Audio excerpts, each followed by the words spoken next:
बिस्मिल्लाहिर्रहमानिर्रहीम। बोलते कालम के साथ मैं अमरा जहान और नेतन्याहू दुबई पहुंच गए। मुत्तहिदा अरब अमारात का दौरा किया, मुत्तहिदा अमारात के अमीरों से मुलाकात की और ईरान के ख़िलाफ़ बड़ी साजिश की। ये बात अगर मैं ये इस तरह से आपसे बयान करता तो शायद इसमें किसी किस्म का आपको ख्याल होता कि मैं किसी की हमायत या किसी की मुखालफत कर रहा हूँ। लेकिन इसराइली वज़ीर आज़म बेंजामिन नेतन्याहू के ऑफिस से ये खबर बाहर आई है कि ईरान अमेरिका या ईरान इसराइल वॉर के दौरान नेतन्याहू ने मुत्तहिदा अरब अमारात का दौरा किया और उसके अमीर जो हैं मोहम्मद ज़ैद बिन नहान उनसे मुलाकात की और इस मुलाकात में ईरान को किस तरह से मारना है इस पर बातें हुई। गो मुत्तहिदा अरब अमारात की तरफ से इस खबर की तरदीद की जा रही है और कहा जा रहा है, जो कहा गया है वो भी सुन लें। ये तरदीद उस तरह की तरदीद नहीं है, आपको समझ में आएगी कि तरदीद है क्या।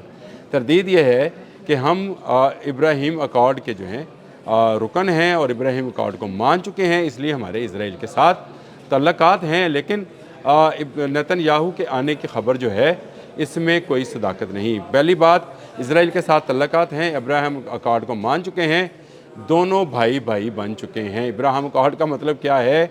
यहूद और नसारा और मुस्लिम तीनों जो हैं ये भाई हैं, लेकिन हम नहीं हैं।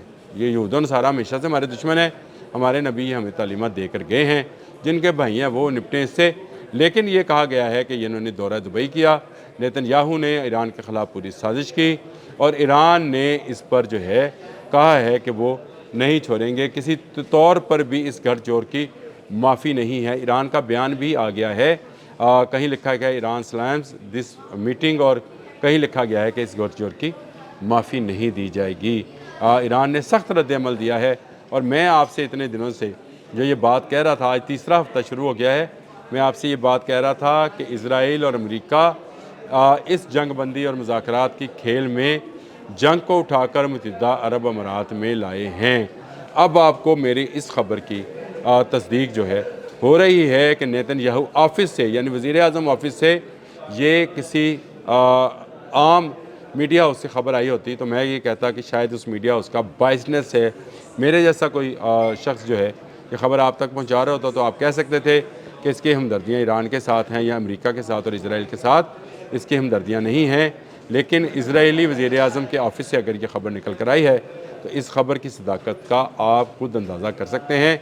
मैं जो खदशे का इज़हार कर रहा था कि ईरान और मुत्तहिदा अरब अमारात के दरमियान में अब जंग होनी है, बारहा ये मैंने बात की, ये अदील साहब के साथ भी जब मैं व्लॉग कर रहा होता हूँ उनके सवालात के जवाब में भी ये बात बता रहा होता हूँ कि अब ये यहूद व नसारा मुत्तहिदा अरब अमारात के पीछे छुप कर अब वार करेंगे, हमला ये करेंगे ईरान पर, पलट कर ईरान मुत्तहिदा अरब अमारात पर हमला करेगा।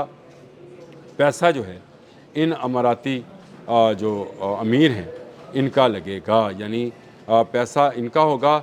जंग अमेरिका और इसराइल की होगी, जंग इसराइल की होगी, असला अमेरिका का होगा और हदफ जो है वो ईरान को बनाया जाएगा। ईरान ये बात समझ गया, बहुत सारे लोग हमारे यहाँ की शायद ये अभी तक बात समझे नहीं हैं, लेकिन आहिस्ता आहिस्ता समझ आना शुरू हो जाएगी जब पता चलेगा कि ये सारा मामला क्या है। क्यों आयरन डूम उठाकर, आयरन डूम और उसका तमाम स्टाफ जो IDF इसराइली डिफेंस फोर्सेस हैं उन लोगों को लाकर दुबई में बिठाया गया है।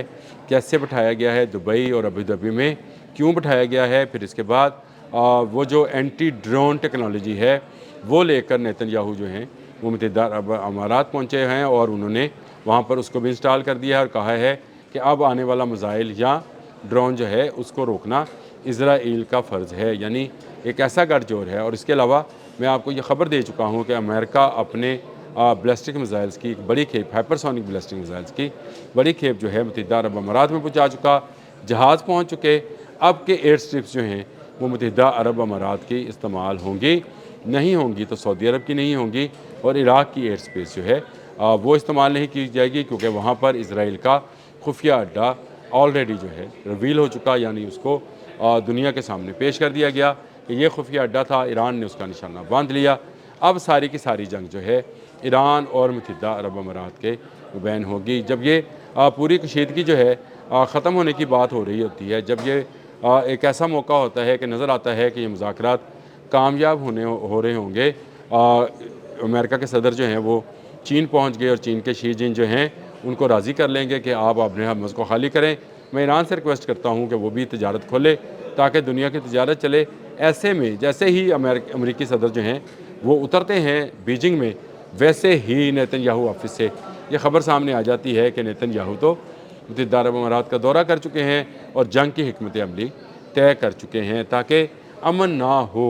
दहीमा मैंने ज़िक्र किया था, मैं एक मरतबा फिर ज़िक्र कर दूँ कि हदीस में इसका ज़िक्र मौजूद है कि ये जब आग या धुआँ जो है ये छटने लगेगा, जैसे लगेगा कि अब ये ख़त्म होने वाला है, तो दोबारा इसको दहका दिया जाएगा, हर घर में इसका असर जाएगा। अब इसको आसान अल्फाज में समझें कि हाँ, जैसे ही हम समझते हैं कि मुज़ाकरात कामयाब होने लगे हैं, इसराइल कभी लेबनान पर हमला करता है, ज़ोरदार हमला करता है, सैकड़ों लोगों को वहाँ पर शहीद करता है। जैसे ही ये जंग कम होने लगती है तो अपना आयरन डूम और control centre, command and control centre उठाकर IDF के यानी यहूदियों को, यहूदी फ़ौजियों को उठाकर मुत्तहिदा अरब अमारात में इंस्टॉल करता है और वहाँ से ईरान की एक ऑयल डिपो पर हमला भी किया जाता है। जहाज़ों पर हमला होते हैं और कहा जाता है कि अननोन प्रोजेक्टाइल जो थे वो इन तजारती जहाज़ों पर लगे। ये पूरी साजिश में इससे पहले अपने कई व्लॉग्स में बयान कर चुका हूँ। अब वापस जाएं, मेरे व्लॉग्स को उठाएं और ये मैं बात हर आने वाले दिन के साथ आपको बताता चला जा रहा हूँ कि ना तो ये जंग बंद होगी, ये जंग चलती रहनी है। ये जंग कभी आपको नज़र आएगी हल्की हुई है, कभी आपको नज़र आएगा तेज़ हुई है।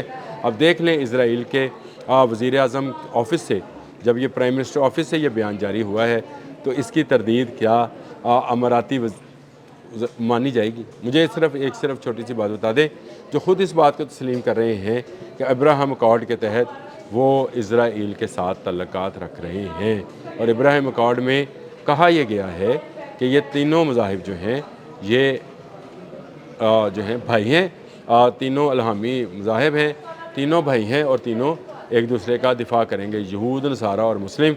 हमें ये तालीमात हैं कि यहूद और नसारा कभी तुम्हारे दोस्त नहीं हो सकते, छुप कर वार करेंगे, सामने आकर मुकाबला करने की इनकी हिम्मत नहीं है।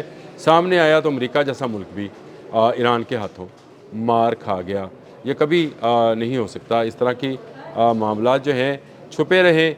जानबूझकर जब बीजिंग का दौरा शुरू हुआ है, वैसे ही इजरायली वज़ीर आज़म ऑफ़िस से ये ख़बर निकाल दी गई कि उन्होंने बेंजामिन नेतन्याहू ने अमारात का दौरा किया और वहाँ के अमीर से मुलाकात की, ईरान जंग के हवाले से हिकमत अमली भी बनाई। तो ईरान क्या इसको माफ़ करेगा? हरगिज़ माफ़ नहीं करेगा। मेरे साथ बने रहिएगा। अगर मुझसे कोई गलत लफ्ज़ भी निकल जाए तो मैसेज कर दीजिएगा, या नीचे जो होता है कमेंट बॉक्स, उसमें ज़रूर लिखा कीजिए, उससे मुझे बहुत सारी रहनुमाई मिलती है। अल्लाह पाक आपको महफूज रखे, हम सब को जंग की तबाहकारियों से महफूज रखें और हमें मुनाफ़क़त से भी बचाए। अब तक के लिए इतना ही। अल्लाह हाफ़िज़।